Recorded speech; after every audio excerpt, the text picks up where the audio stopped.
morning. Welcome to Pre-Market Roar by Reliance Trading Academy. So, जिसका डर था वो डर सही साबित होते हुए दिख रहा है। डाउ जोन्स कल 1% से स्लिप हो गया है। In fact at some point of time वो मोर देन 400 पॉइंट्स नीचे था। तो पिछले कुछ हफ्ते भर से जिस रेंज में वो सपोर्ट ले रहा था, तो एक आखिरी उम्मीद हम लोग बोल सकते हैं। ये जो रेंज है, एक आखिरी उम्मीद डाउ जोन्स के लिए यहाँ पर सपोर्ट ले रहा है इस रेंज में। आज अगर डाउ जोन्स थोड़ा ऊपर आता भी है तो मुझे नहीं लगता कि बहुत अच्छा खासा बाउंस या बहुत ज्यादा बाउंस करेगा। अगर बाउंस करता भी है तो बस ये जो मैंने कल के प्री मार्केट रोड में ये जो ग्रीन बॉक्स मार्क किया था, जिसका रेंज है 33,050 से लेके 33,100 तक, तो हो सकता है यहाँ तक एक बाउंस हमें मिले, देखने को मिले, और फिर वहां से फिर से we can see a drop down. Okay, तो this is what I am expecting to happen with Dow Jones. अगर ऑप्शंस का डेटा देखूं तो देखो, आज डाउ जोन्स, S&P 500, उनका जो वीकली एक्सपायरी होता है तो वो आज होगा। तो अगले एक्सपायरी का डेटा में अभी फिलहाल कुछ खास डाउ जोन्स के बारे में तो कुछ खास अभी राज खोले गए नहीं है, बट जो मैंने पहले से डेटा देखकर रखा था उस हिसाब से नीचे की तरफ 32,000 का डाउ जोन्स का अभी भी टारगेट बन रहा है।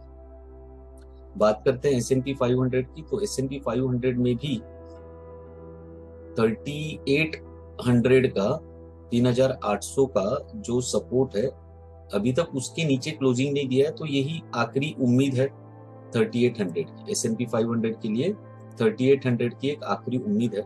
अगर इसके नीचे आता है तो फिर हम लोग और बड़ा फॉल विटनेस कर सकते हैं। बट ये थोड़ा सपोर्ट लेने की कोशिश कर रहा है मार्केट। ओवरऑल अभी भी मैं बोल रहा हूँ कि डेटा कल का ठीक है, हमने देख लिया जो भी मैं बोल रहा था कि यार रेड अलर्ट मैंने दिया कि गिर सकता है मार्केट, गिर सकता है मार्केट, तो अभी भी पूरा गिरावट हुआ नहीं है। There is still more probability of more downfall to come. Okay, but yes, as I always say कि market has an habit of surprising us. तो अचानक से कुछ, आज भी कुछ डेटा, जॉब्स का डेटा यूएस का आने वाला है, कोई ना कोई डेटा ऐसा निकल के आएगा जिसकी वजह से फिर से कुछ थोड़ी सी हरियाली छा जाएगी और फिर मार्केट बाउंस करेगा। तो ये होते रहेगा। बट ओवरऑल अगर बिग पर्सपेक्टिव, बिग पिक्चर हम लोग देखें तो ओवरऑल डेटा बियरिश ही है। SGX निफ्टी के बारे में अगर बात करेंगे तो SGX निफ्टी में फिलहाल 18,000 का सपोर्ट है, जो कि 18,000 का सपोर्ट उसने कल भी रिस्पेक्ट किया है और आज भी रिस्पेक्ट किया है। But again in the same line I will say, जो मैंने डाउ जोन्स और S&P 500 के लिए बात की, उसी लाइन में मैं SGX के बारे में भी बात करूंगा कि it is only a matter of time कि एक बार हम लोग 18,000 के नीचे सस्टेन हो जाए। 18,000 के नीचे एक बार हम लोग जाते हैं तो नीचे की तरफ हमारा, मैंने कल भी बताया था कि 17,500 तक का सफर जो है वो एकदम सुहाना सफर हो जाएगा। 17,500 तक बिल्कुल बीच में कोई रुकावट नहीं है, सिर्फ एक देरी है। It is a matter of concern कि हम लोग एक बार 18,000 से नीचे सस्टेन हो जाए, क्लोज हो जाए। बट प्राइस एक्शन, अगर प्राइस एक्शन की बात करें तो ये जो प्रीवियस लो लिया था दिसंबर में, हो सकता है यहाँ पर आके एक बार प्रॉफिट बुकिंग या शॉर्ट कवरिंग हमें देखने को मिल जाएगी जब हम लोग 18,000 के नीचे सस्टेन करेंगे। ठीक है ना, तो ये राउंड फिगर 17,800 के पास आने के बाद में हमें एक प्रॉफिट बुकिंग देख सकते हैं, या थोड़ा सा गाड़ी रुक सकता है और वो फॉर्मेलिटी होगा कि उसके नीचे भी जाए तो फिर नीचे 17,500 तक का रेंज मिल जाता है SGX 500 के लिए। ठीक है, अब बात करते हैं निफ्टी। तो निफ्टी का जो मैं ऑप्शंस का डेटा देख रहा हूँ, again as you can see, Nifty भी 18,000 के पास सपोर्ट ले रहा है। कल 18,000 के पास उसने सपोर्ट लिया और जो ऑप्शंस का डेटा बता रहा है उसी हिसाब से बिल्कुल सटीक लो बनाया और वहां से थोड़ा रिट्रेस किया। 18,000 का सुवर्ण मध्य है अभी, जो पहले 18,000 एक सपोर्ट का काम कर रहा था। ठीक है, पिछले एक्सपायरी तक 18,000 एक सपोर्ट था। अभी 18,000 अगर आपको याद है तो मैंने जो कल का भी अगर आप प्री मार्केट देखोगे तो मैंने येलो लाइन जो ड्रॉ किया था जिसको मैं सुवर्ण मध्य बोल रहा था वो 18,200 पे थी। अभी वो जो सुवर्ण मध्य वाली लाइन है वो 18,000 पे आ गई है, 200 पॉइंट नीचे। तो 18,000 से अभी जो मैं डेटा देख रहा हूँ ऑप्शंस का, तो ये जो है 18,150 मतलब 150 रुपया ऊपर और 150 रुपया नीचे, इतना निफ्टी का रेंज हो सकता है आज, और हो सकता है मंडे तक। या एक दूसरा प्रोबेबिलिटी ये भी है कि आज ही हम लोग जो लोअर रेंज है 17,850 उसके नीचे हम लोग एक बार जा भी सकते हैं, क्योंकि ओवरऑल मार्केट सेंटीमेंट, क्योंकि कल obviously as I said Dow Jones और S&P 500 ने जो गिरावट दिखाई है तो उसको फॉलो करते हुए हो सकता है कि हम लोग और थोड़ा सा नीचे जाए। So that is the probability, but overall जो मुझे दिख रहा है कि इस रेंज में मार्केट रह सकता है आज के दिन और हो सकता है मंडे तक। मतलब आज तो आखिरी दिन है हफ्ते का, फिर मंडे को भी शायद इसी रेंज में मार्केट रहेगा। तो लॉजिक क्या बनता है कि अगर 18,150 18,200 के पास अगर मार्केट आता है तो वहां से फिर से शॉर्ट बनते हैं। 17,800 के पास आता है तो वो शॉर्ट कवर हो जाएंगे, तो वहां पर प्रॉफिट बुकिंग हो जाएगी। सो दिस इज द लॉजिक। इस रेंज में मार्केट कुछ देर के लिए रहेगा। नीचे की तरफ 17,700 के सिवाय कोई बड़ा सपोर्ट निफ्टी में फिलहाल नहीं है, तो 17,700 का टारगेट बन सकता है।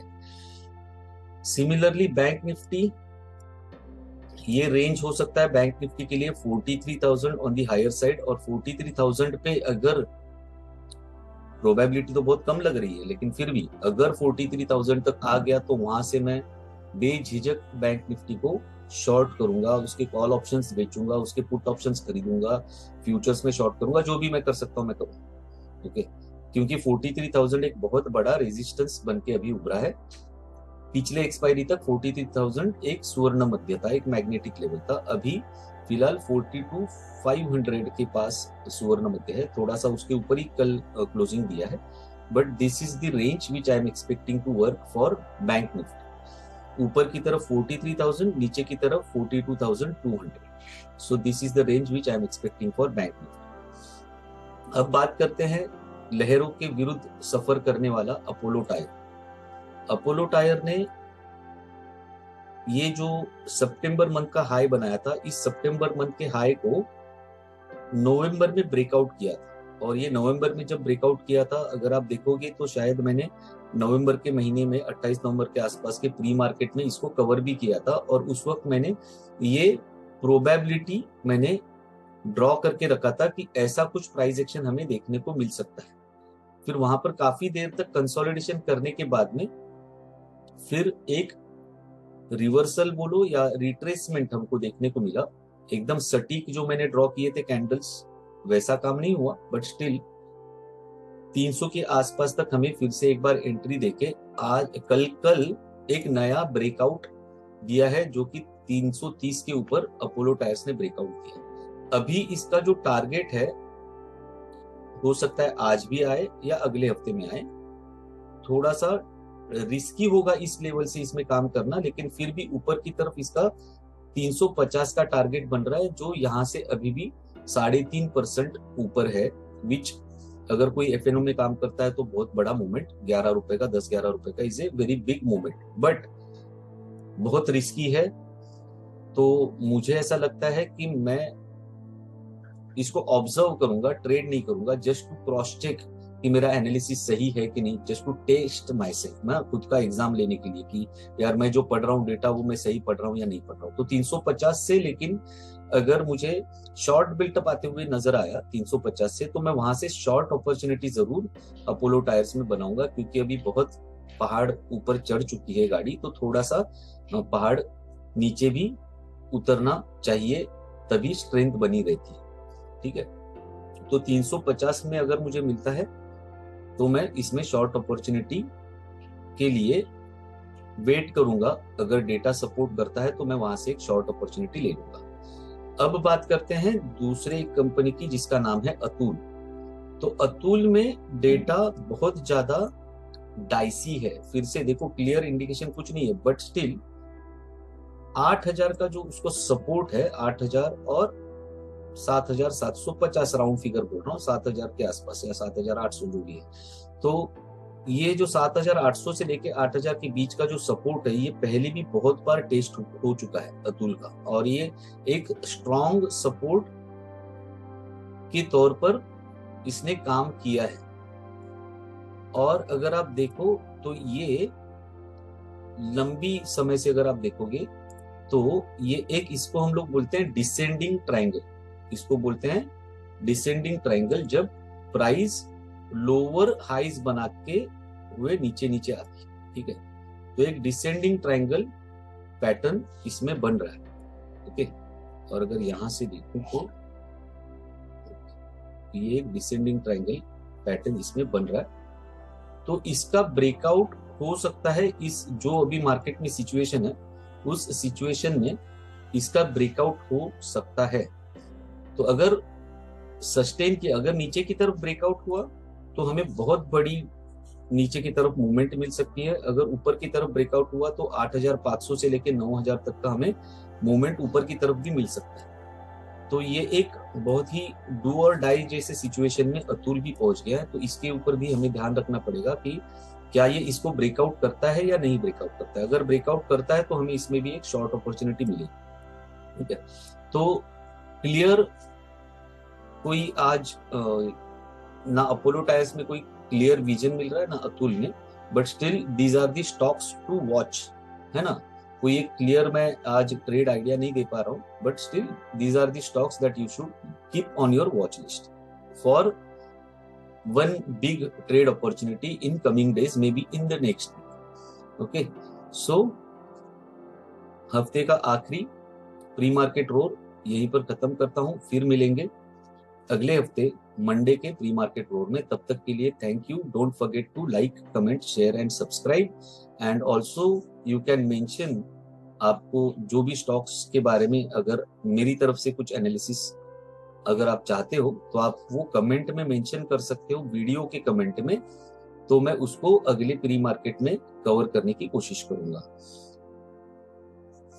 Happy trading, have a nice weekend, trade safe, take care, bye bye.